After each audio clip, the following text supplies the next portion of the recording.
ข้างหน้ามันบวกท่านมาที่พระ ตะอ่อนกินหอมเนาะกินข้าวขัวพี่น้องเอ้ย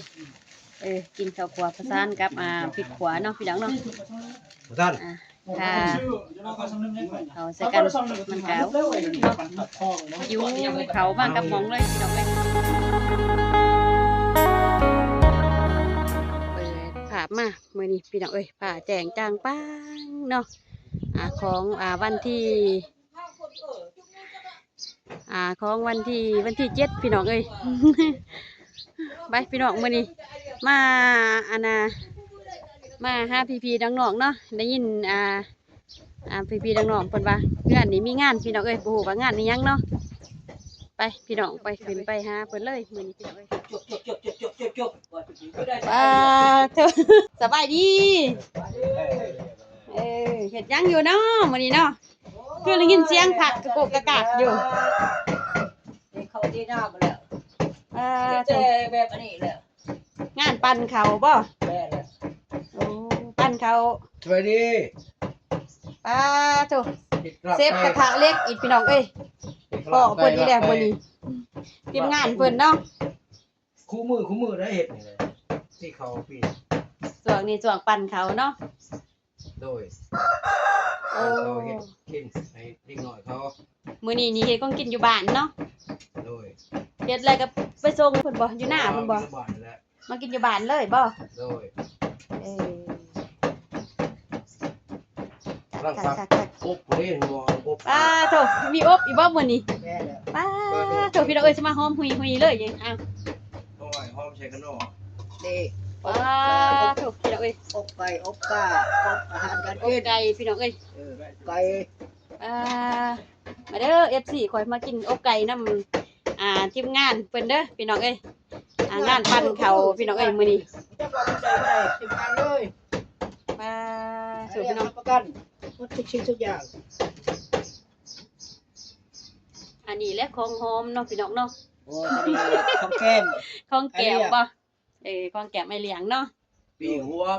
ปีกรุดปิงท่าบี้นำบ่โอ้ยมันก็สุดยอดดอกดีเนาะปิงท่าบี้พี่น้องเอ้ยของกินของอยากอาหารแบบลาวๆเฮาเนาะพี่น้องเนาะแบบเป็นเมืองเราผักกับผักแกมเพิ่นพี่น้องเอ้ยผักอีหยังเขาเอิ้นอันนี้ฮะผักกาดโคตรบ่ผักคุณภาพอยู่ผักกาดโหดผักกาดโหด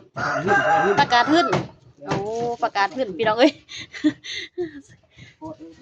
ผักกาดโหดผักกาดหึ่นเนาะเฮ้ยบ่ได้มีซื้อใหม่นำเพิ่นเนาะนำเซฟกระทะเล็กพี่น้องเอ้ยซื้อผักกาดโหดพี่น้องเอ้ยแก้มกับแจวอันนี้นี่ซอยแก้มบ่ผู้ชิ้นสิกินเด้เจ้าอาหารผู้สิ้นเพิ่นเนาะจักโตไก่มื้อนี้2ไก่2โต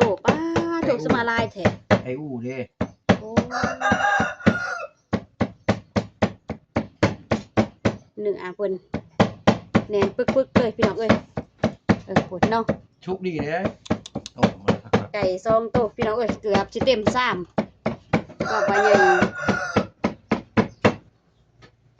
ว่านี่3โตมื้อนี้2ว่านี่3โตชอบไก่บาเท่าส่วนนี่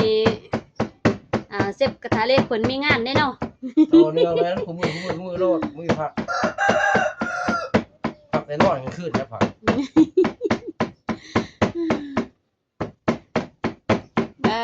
ถูกจักคนมื้อนี้เซฟกระทะเล็กนี่4 คนคนนึงยังไปเอาไก่ต้มไปเอาไก่ต้มให้ผู้บุคลากรกินไก่ผู้เด้โอ้ไก่ปืนบ้านเฮาเองบ่ไก่ลาดบ่โดยลาดหักเนาะเต้าเพิ่นก็ได้พี่น้องเอ้ยเต้าโครงการเพิ่นบ่เอาให้โครงการช่วยเหลือถูกพี่น้องเอ้ยเต้าประหยัดเนาะเต้าดังพื้นเพิ่นหักเนาะเฮ็ดให้เนาะนั่นลูกมาแต่ฝั่งไทยบ่หรือว่าต่างประเทศเพิ่นทางอเมริกาบ่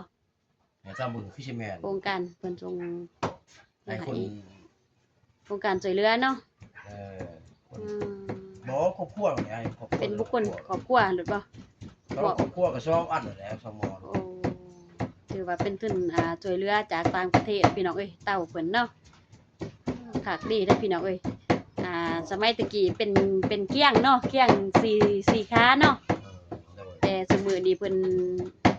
คือว่าอะไรพี่น้องเอ้ยเทคโนโลยีใหม่เนาะการพัฒนาการเน้งติ่งของเศรษฐกิจพี่น้องเอ้ยเทคโนโลยีเนาะในการเปลี่ยนแปลงไปเรื่อยๆเนาะเต้าใช้พืชน้ำแล้วพาพืชหน่อยใส่ทานก็ได้2อย่างเลย เขาบอกว่าได้ก็ภาพชุด พี่น้องเอ้ย มากินกันเด้อแซ่บได้ผู้จะไปผู้นี่ อาหารเมืองลาวเนาะ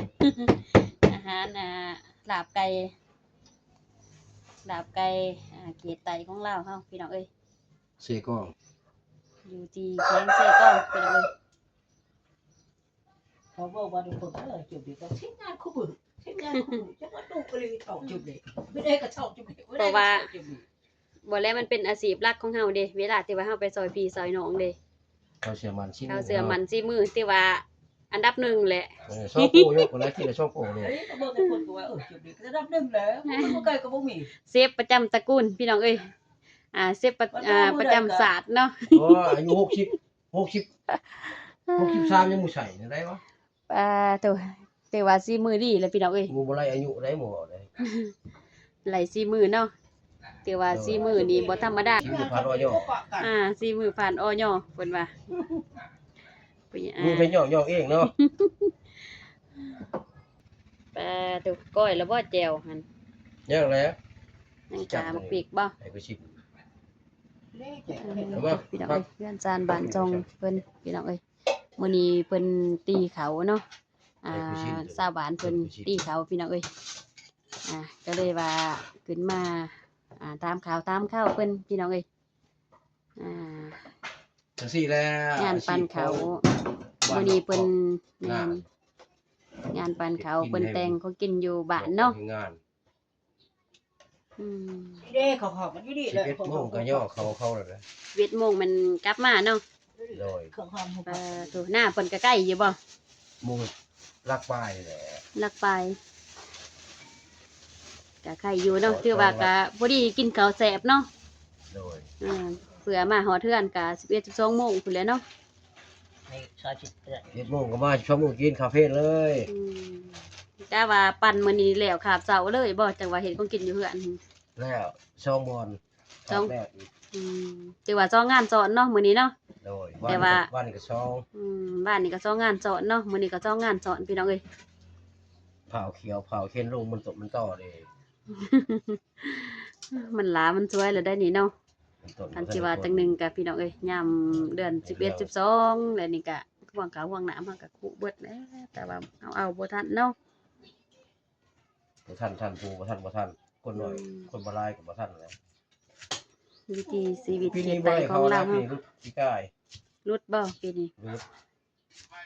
มันเป็นน้ำเอียงเนาะ เป็นชิปเป็นเช้าสอบพุ่นแหละ เป็นหย่อนคนลายโพดบ่จังว่าแหละมีพายุพญา ตึงพายุตึงเปียลงเนาะ โดยพิมพ์เป็นรวมมันธรรมศาสตร์แปลงพัดกินบ่ได้แล้วเนี่ย เป็น ครับ กฎเกณฑ์ธรรมศาสตร์เพิ่นเนาะพี่น้องเนาะ มีปุ้งแจผู้ชินประจำกิน แก้วกูสินเพิ่นมากินของกับของแกมน้ำเซฟเพิ่นมื้อนี้พี่น้องเอ้ยน้ำพอครัวเพิ่นมาเด้อ FC พี่อ้ายโทษพี่น้องเอ้ยแก้วบี้พี่น้องเอ้ย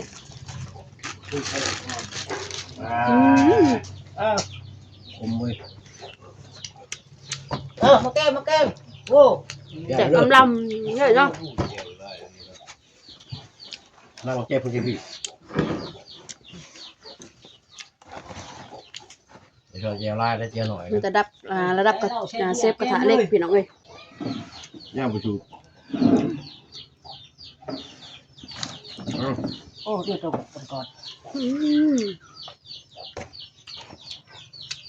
กินแล้วแกกินเอาช่างดิ โอ้เขาไปคุยแจวเลย แซ่บเนาะอืม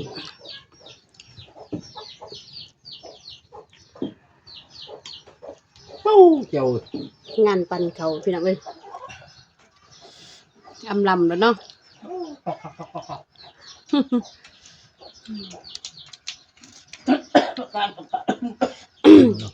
ก็จะได้มันหึดบ่พักเต้หูข้อเนาะจะพักหึดเด้ อันนี้แล้วครับสุดยอด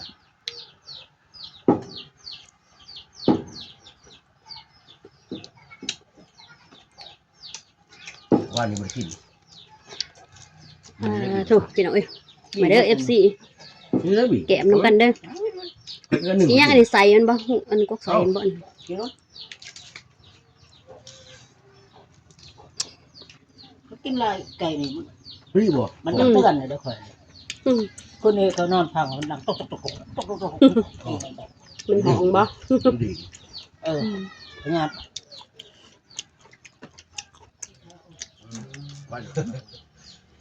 เฮ็ดก่อนคอยเนาะ โยมข้างไผ่ข้างไผ่ มีกันเนาะ จักหัว4หัว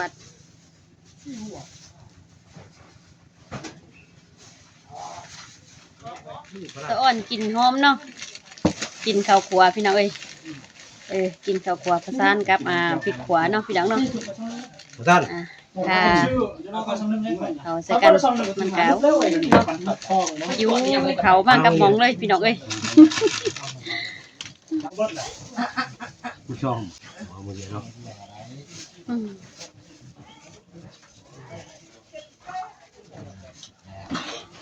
เซฟกระทะเล็กพี่น้องเอ้ยเซฟกระทะเล็กเขตไต่ของเรา วัวกันงอกเนาะเสร็จแล้วเนาะเดี๋ยวเข้าแห้ง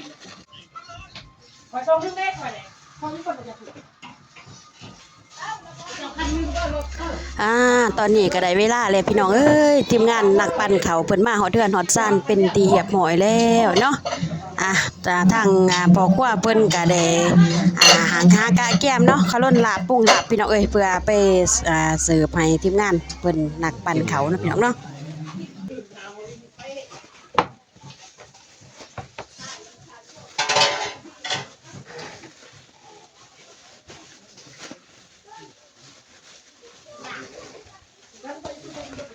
กินหอมเลยเนี่ยนี่หิวเขาเลยนี่ แค่เนาะ หิวเขาขึ้นมากับหมองเลยเลยนี่ จะ กิน จะ หอ จะ ม โม่เลยนี่ 11 โมง พอดีเลยอ่ะกินข้าวกินข้าวเที่ยงพี่น้องเอ้ยปรุงลาบไก่ กินข้าวเที่ยงกับลุงใหญ่เด้อมื้อนี้เนาะงานปั่นเขาพี่น้องเอ้ยลาบไก่งานปั่นเขาพี่น้องเอ้ย เอาโลดเก็บโลด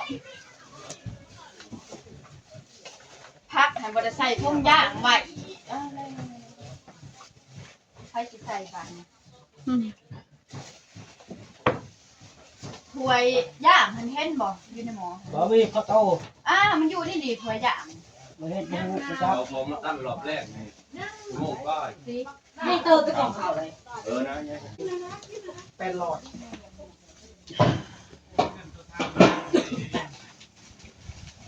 ย่างที่แขน แม่กว่าผู้หญิงไปใส่เลยแม่กว่าผู้หญิงหั่น โอ้ไปต้มไก่ ไปต้ม กะลำไก่พัน ไก่ทางใหม่อีเนาะเพิ่นเนาะ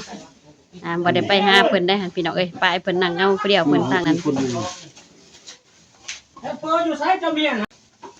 เตรียมหมดแล้วมันจังคือว่าแล้วเนี่ยเสียบอยู่แล้วเนาะจะได้ก็ตรงปกตรงเป๊ะเบิดแหละ ผ่านอ้อยอยู่ ผ่านอ้อยเลยเด้ แดงเลยบ่แดงเลยบ่ ข้าอะไรเพิ่นย่างมาแล้วไม่ใช่เพิ่นย่าง โอ้ยเอามาผู้ชมให้จับบ่ โชคดีโอ้พี่น้องเอ้ยสะอ่อนเนาะกินหอมย่อยๆเลยพี่น้องเอ้ย บ่ได้ไปมันเบิดเลย ไปพี่น้องคลิปนี้ก็กราบขอบอกขอบใจเนาะผู้ใหญ่ใจบุญเพิ่นและ FC เบิร์ดสุหมองสุบอนเนาะที่เขามาเป็นกำลังจิตกำลังใจให้สาวหนูนะ ขอให้เบอร์สุขุสู่คนจงมีสุขภาพเข้มแข็งแข็งแรงเด้อเฮ็ดสร้างอันใดก็ให้ประสบผลสำเร็จเนาะรับได้เงินหมื่นตื่นได้เงินแสนพี่น้องเอ้ยไปพอกันใหม่คลิปต่อไปพี่น้องเอ้ย